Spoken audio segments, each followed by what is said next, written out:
The corner office is a psychological artifact. We look at the mahogany desks and the high floor views, and we assume that's where the power lives. But in reality, the corner office is just a room. Real authority in the modern enterprise doesn't sit in a leather chair. It lives in the tenant configuration of your Microsoft 365 environment. Your org chart is a diagram. Your permission set is the reality. We operate under the assumption that the CEO holds the ultimate mandate. But the truth is, the CEO is merely a guest in a house built, managed, and controlled by the global admin. When the board issues a strategic directive, it's just a suggestion until someone clicks apply in the admin center. If the architecture says no, the executive mandate doesn't happen. This is the birth of the digital caste system. It's a world where your title is meaningless without delegated access. Today, I'm stripping back the UI to show you who actually runs your company. The global admin as the real CEO. In the physical world, power is balanced by policy, law, and physical barriers. In Microsoft 365, power is defined by the role, and no role is more absolute than the global admin. This isn't just an IT designation, it is a sovereign position. A global admin has unrestricted access to every setting, every user account, and every byte of data within your tenant. They can reset the password of the CFO, they can read the private drafts of the legal team. They can unblock themselves from any security restriction ever devised. They are the ones who write the digital law of your territory. But here's the problem. Organizations are over-assigning this role at a staggering rate.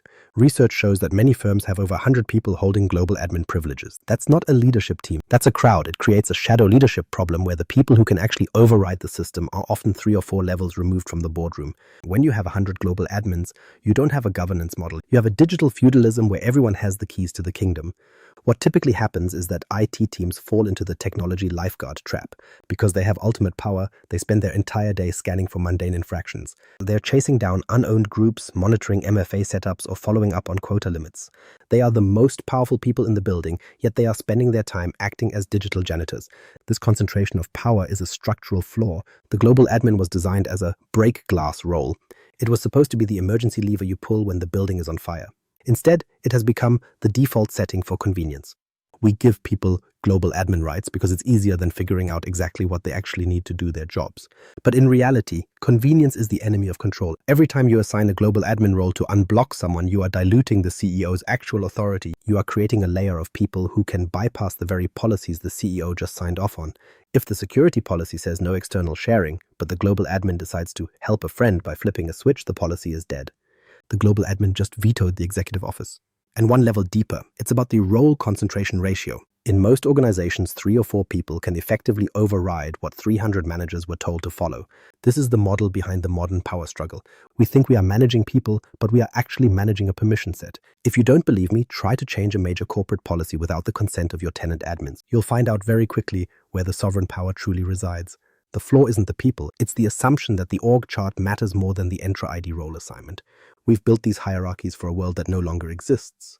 We assume that because someone is the head of finance, they have the most influence over the financial data, but the global admin is the one who decides if that data is even visible. They are the ones who decide if the everyone group can see the board minutes. You navigate, you search, you assume the system is working as intended, but the moment this breaks is the moment you realize that power isn't just about what you can do, it's about what you can see. And right now, your global admins see everything. They are the real architects of your corporate reality. If you want to understand how your company actually functions, you have to stop looking at the names on the doors and start looking at the roles in the tenant. Because in the end, the click always beats the mandate. Vignette 1, the silent data exposure. Let's look at how this tension actually plays out behind closed doors. Imagine a mid-market firm preparing for a high-stakes merger. The executive mandate is absolute. Lock down all financial data. The board believes the vault is sealed. They've signed the NDAs, they've issued the memos. In their minds, the strategic intent has been translated into operational safety. But inside the tenant, a different story is unfolding. A global admin receives an urgent request from a junior controller who can't access a specific legacy folder needed for a quick report. The admin is under pressure to keep the gears turning. He decides to grant a temporary bypass. It's supposed to be a 5-minute fix, a shortcut to keep the project moving. He adds the everyone except external users group to the root folder permissions. He tells himself he'll revert it by lunch, but lunch turns into a fire drill in the Exchange environment, and that fire drill eventually turns into a weekend. The temporary bypass becomes a permanent vulnerability. The board continues their meetings.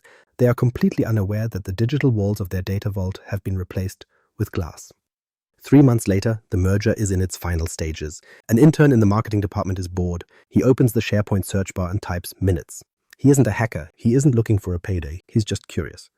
Because of that one temporary click months ago, the search index serves up the entire history of the merger negotiations. He's looking at the valuation, he's looking at the layoff projections, he's looking at the reality that the board thought was invisible. This discovery isn't a failure of the intern's ethics, it is a failure of the architecture. The executive intent was a suggestion. The permission structure was the law. The board's mandate was a psychological comfort, but the global admin's shortcut was the physical reality. This happens every day in thousands of tenants. We assume that because we've said something is private, the system acknowledges that intent. But the system doesn't care about your intent. It only cares about the permission inheritance. It only cares about the effective access. When the click happens, the hierarchy of the org chart evaporates. The intern and the CEO are now effectively equals in the eyes of the data. The shadow leadership layer, the admins who make these micro decisions for the sake of convenience, are the ones who actually determine the company's risk profile. They aren't trying to be malicious, they're just trying to be fast. But in a cloud environment, speed usually wins over safety in the hierarchy of the click. We've created a world where the most sensitive corporate secrets are protected by the memory of a busy IT person who promised to change it back later. That is the gap between the diagram and the reality. It is a silent exposure that remains hidden until someone, or something, decides to look for it. And this is exactly where the power shift becomes undeniable. We are moving into an era where manual searching is no longer the primary threat. The gap between what you think is locked and what is actually open is about to be exposed at a scale you can't imagine. Because this specific architectural flaw is exactly what AI is about to reveal. Copilot as the great revealer. We've spent decades burying our mistakes in the deep folders of SharePoint and the forgotten channels of Teams. We assumed that if a file was hard to find, it was effectively secure. We relied on security by obscurity, but that era ended the moment you flipped the switch on generative AI. There is a counterintuitive truth you need to grasp. Copilot doesn't create risk, it reveals it at scale. Think about how AI actually works in your tenant. It doesn't have its own secret set of keys. It doesn't bypass your security protocols. Instead, it precisely inherits the permissions of the person asking the question. It sees exactly what you've already allowed it to see. The problem is, you have no idea what you've allowed. For years, your governance has been a house of cards. You've had everyone except external users groups added to sensitive HR folders. You've had broken permission inheritance where a subfolder accidentally became public to the whole company. You've had anyone with the link shares floating around for project plans that contain sensitive IP. In the old world, these were minor hygiene issues. Why? Because people are lazy. If an employee wanted to find the CEO's salary or the layoff list, they had to know where to look. They had to click through 10 levels of nesting. They had to guess the file name. The friction of the interface acted as a manual gatekeeper. But Copilot removes that friction entirely. It doesn't care about your folder structure. It doesn't get tired of clicking. It simply indexes the effective access and delivers the answer in seconds. This is the everyone group nightmare. I've seen tenants where 80% of the data is technically overshared. This isn't because the admins are incompetent. It's because the M365 ecosystem is designed for collaboration first and control second. It is incredibly easy to share a file, but it is incredibly difficult to track who still has access to it 3 years later. When you deploy Copilot, those forgotten SharePoint sites suddenly become front-page news. If a mid-level manager asks, "What are the biggest budget concerns for next year?" and your permissions are loose, Copilot will highlight the confidential spreadsheet sitting in a general folder. It will summarize the private notes from the CFO's last strategy session. It isn't hacking your system. It is simply being a very efficient librarian in a library where the locks have been left open for a decade. The data suggests that 80% of tenants are currently unprepared for a full AI rollout. They are unprepared because their governance is a reactive mess of quick fixes and legacy settings. They've treated governance as a technical checkbox rather than an architectural law. And now, the AI is acting as the ultimate auditor. It is showing you exactly where your digital caste system has failed. It is showing you that your executives have lost control of the narrative because they lost control of the permissions. AI is not the problem here. It is the diagnostic tool you can no longer ignore. In the past, you could bury a data leak under a mountain of digital noise. Today, that noise is being synthesized into a clear, readable summary. If your Copilot deployment feels dangerous, it's because your underlying reality is dangerous. The AI is merely holding up a mirror to the chaos you've allowed to accumulate. You can't fix this by training the AI to be more ethical. You can't fix it by asking employees to be careful. You fix it by acknowledging that the architecture is the only thing that matters. If the permission structure allows the access, the AI will exploit it. This shift forces a new conversation in the boardroom. It forces us to realize that we can't manage AI until we manage the power structures beneath it. We need to stop looking at AI as a productivity tool and start looking at it as a transparency engine. It is revealing the true hierarchy of your company, not the one on the glossy posters, but the one encoded in your metadata. And if that architecture is broken, we need a new class of legislators to rewrite the laws of the tenant. The rise of the AI administrator. The landscape is shifting toward agentic workflows, and because of that, we are seeing a new elite class emerge. This isn't just another IT certification or a small update to the help desk manual. We are looking at the birth of the AI administrator. This role, which became formalized in early 2026, represents a fundamental pivot in how corporate authority is distributed. It marks the moment we realize that the all-or-nothing power of the global admin is too blunt an instrument for the age of intelligence. In the old model, you were either a god of the tenant or a mere mortal. If you needed to manage a Copilot connector or approve an autonomous agent, you usually had to beg for global admin rights. This created a massive bottleneck that frustrated the business and terrified the security team. But the AI administrator role changes the game. It is a specialized, high-privilege position designed to manage the lifecycle of agents without needing the keys to the entire kingdom. They are the new legislators of your digital workforce. Think about the specific authority this role carries. They manage tenant-wide consent. They decide which AI agents are allowed to see your proprietary data. They oversee the risk monitoring of every automated assistant in the org. While the CEO is busy discussing quarterly targets, the AI admin is the one deciding which Agent 365 bots are actually allowed to execute those targets. They are moving from being IT gatekeepers to becoming agentic governors. This is the new bridge between the boardroom and the server room. For years, there has been a massive communication gap between leadership and execution. The board talks about leveraging AI, and IT talks about tenant hygiene. The AI administrator is the person who translates those two languages. They are the ones who understand that an agentic workflow isn't just a piece of software, it is a delegated authority. When an AI agent performs a task, it is acting on behalf of the company. The person who governs that agent is, by extension, governing the company's reputation and risk. We are seeing a shift in the digital caste system. In 2024, the global admin was the undisputed sovereign. By late 2026, the AI administrator has become the strategic orchestrator. They are the ones who manage the work IQ of the organization. They ensure that when a finance bot queries a database, it has the right entry identity to do so safely. This is a level of precision that the old global admin role simply wasn't built for. The AI admin is the person who prevents the everyone group nightmare from becoming a catastrophe. They are the ones who audit the effective access of every bot before it goes live. They are the ones who ensure that the human-agent ratio is optimized for performance, not just speed. If the global admin is the landlord of the building, the AI administrator is the one who decides who gets to work in the office and what files they are allowed to open. But even with these new specialized roles, the old habits of power concentration die hard. Organizations still struggle with the temptation to overprivilege. They still want to give just a little more access to keep things moving. The challenge for the new AI elite isn't just technical, it is political. They have to convince the board that governance isn't a barrier to innovation, but is actually the foundation of it. Because in a world where agents can move faster than humans, the person who controls the agent controls the reality of the business. Vignette 2, the security policy override. Let's look at how this sovereign power behaves when a crisis actually hits the fan. Picture a Friday afternoon in a high-growth tech firm. The Security Operations Center detects a credential stuffing attack targeting the executive leadership team. The threat is active, the response is clinical. The security lead immediately enforces a stricter conditional access policy. They require phishing-resistant MFA and restrict logins to company-managed devices only. It is a textbook maneuver designed to seal the perimeter and stop the bleeding before the weekend. But then, the friction of reality collides with the friction of the system. The executive vice president is at an off-site retreat. He is trying to access a critical contract from his personal iPad because his corporate laptop is back at the hotel. Suddenly, he is locked out. He sees the access denied screen, which is a digital wall built by the very security team he hired to protect him. He doesn't see a safeguard. He sees a nuisance. He doesn't see a breach being mitigated. He sees a deal being delayed.